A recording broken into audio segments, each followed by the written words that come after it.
Youth Lagoon, Rarely Do I Dream album review. Let's chat about it. Hey friends, what's going on? John here from What's Spinning here tonight to chat about this latest record from Mr. Trevor Powers, aka Youth Lagoon. He's been turning heads for quite some time with his very quiet, hushed approach to chamber pop, experimental pop as well, and he has been turning heads since the early 2010s when he released his The Year of Hibernation project, which at the time, gonna be brutally honest with you, I didn't even listen to it. Initially, I was exposed more to Trevor's later stuff, which we'll get to that. But looking back on this record in retrospect, God, it's such a great debut. It's very small and timid sounding, but it's also got a serious charm to it.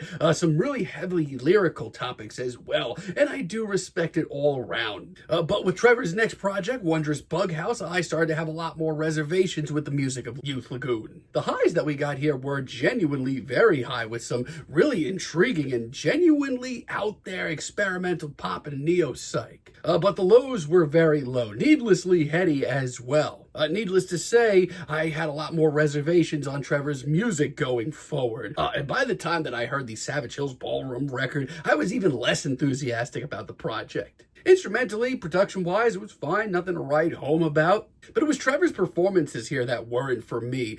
His very timid, very hushed vocal style. It's very unique, I will say that, but when it's done in a sort of awkward way, which it often was here, it was rough. Shortly after, Trevor did ditch the Youth Lagoon name for a while. He dropped the Mulberry Crime record under his own name as well, and I wasn't that excited about that either, sadly. Now, in 2023, he did return to the Youth Lagoon name and dropped Heaven is a Junkyard, and honestly, I really enjoyed the thing. I didn't get a chance to review it, and it wasn't perfect, but it was definitely one of Trevor's more hauntingly beautiful releases. It held up lyrically and just had a class to this thing that I really did appreciate. Now, leading up to this thing, I wasn't that excited from a distance, but I've continued to get more and more excited because Trevor's been releasing some pretty interesting singles. Let's chat about this thing. This album kicks off with Neighborhood Scene, and let me tell you, as an intro, I really do enjoy this. I love the dramatic pacing and the glistening production, also this sort of grainy VHS style of production that kind of haunts this entire record. I mean that in the best way though, because Trevor shortly after really does lock in on this rhythm. He does a lot of that throughout this record, and when he does,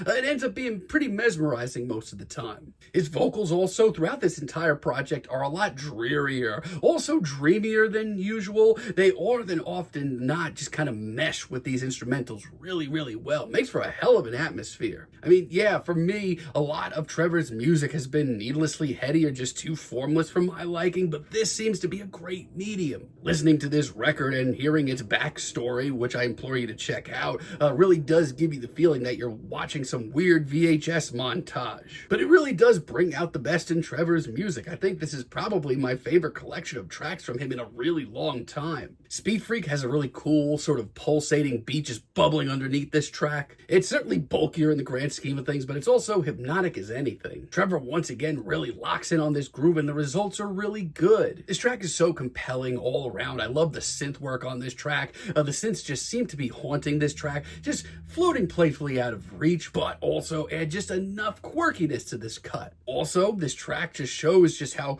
much more commanding Trevor sounds this time around, vocal-wise and lyric-wise. Mysterious as well. A lot of this album has this sort of very thin veil of mystery and discovery to it. It's a hell of a track. I just want to dive deeper. I've also really enjoyed Football for a while now since it dropped as a single. It's a much more hazy and dreamy cut from Trevor, and I feel like 10 years ago, this is exactly the kind of track from him that I would have hated. I mean, his vocals on this cut genuinely come off alien at times, but let me tell you, he pulls it off with class and grace. It's also, once again, got this thick veil of nostalgia. A lot of this album just sounds like Trevor kind of unpacking his memories. I also really love Gumshoe, Dracula from Arkansas. I've enjoyed it since it dropped as a single. For me, it does also break up this slew of very dreamy cuts just enough. It's a jittery track with some punchy drums as well as a much more animated performance from Trevor. The result is honestly even more catchy and quaint than the material we've heard so far. Also, really do enjoy the continued use of sampling throughout. It gives a lot of this record this sort of field recording sound to it. This track is straight up lovely, and I also just really love the guitar playing here. Also, the second half is euphoric and bright, even colorful. So far, I've been really impressed with what Trevor's doing. Really love Seersucker as well. One of my favorite deep cuts. I mean, it's so simple, but the pianos are classy, the drums are patient, and the dreamy aesthetic continues to be absolutely entrancing, and I love what it's bringing out of Trevor. These performances continue to be some of his more commanding. This one's one of the more short and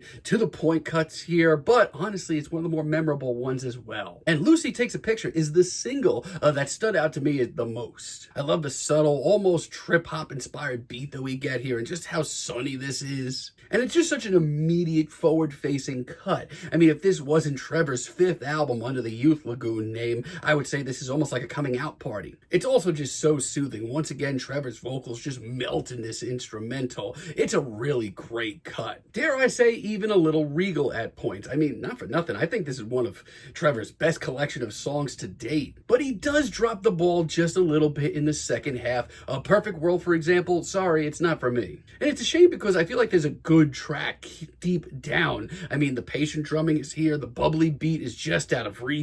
It's sunny, it's hazy, and unfortunately, it's the first time in the record that I haven't been somewhat impressed by his vocal performance. I mean, he really struggles to keep up with this very elegant instrumental on this one. Sadly, it meanders and just never really gets where it's going. A lot of the same thoughts on My Beautiful Girl. I feel like this is a B-side from his last record, but not a very good one. I mean, everything that's ever grated me about Trevor's music is right here. The instrumental is one of the most nondescript that we get here, and Trevor's vocals are at their most timid. I don't know, I'm just shocked by this track making the cut. It really does seem a little amateurish, at least for where he's at right now. I think it's the worst cut here. And Parking Lot, I mean, it's okay. It's certainly not terrible, but it's a little too straightforward for my liking. It's okay. It just sounds like a slightly above average cut from his last 2 projects. And once again, it just seems kind of out of place. I'm just really upset that he, kept these tracks on here just because they don't seem like they really have any place here. Outside of that, though, I mean, while what the future holds for this project, and if I'll ever even enjoy a Youth Lagoon record, again, I have to say this is my favorite thing he's done in a really long time. Very easy to take in as well.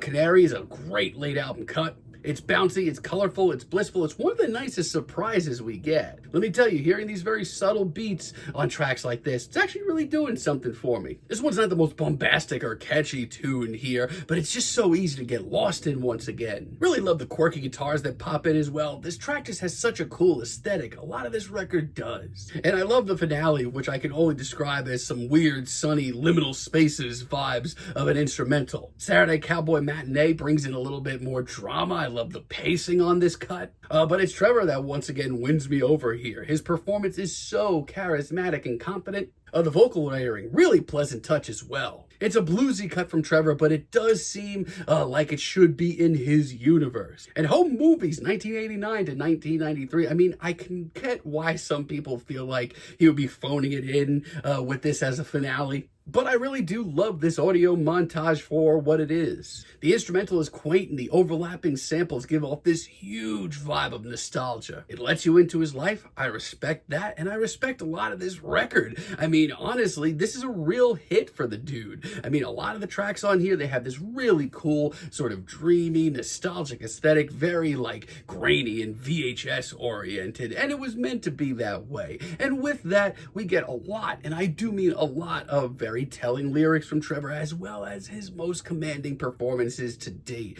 For me, a guy that's not really enjoyed a lot of his albums, the rhythms and the aesthetic of this record actually won me over, as well as Trevor's performances. For right now, I'm feeling a light 8, but let me know what you all think down below. If you like the video, be sure to give us a like, give us a subscribe, and let me know down below what you would like for me to chat about in the future. And until next time, have a great day, friends.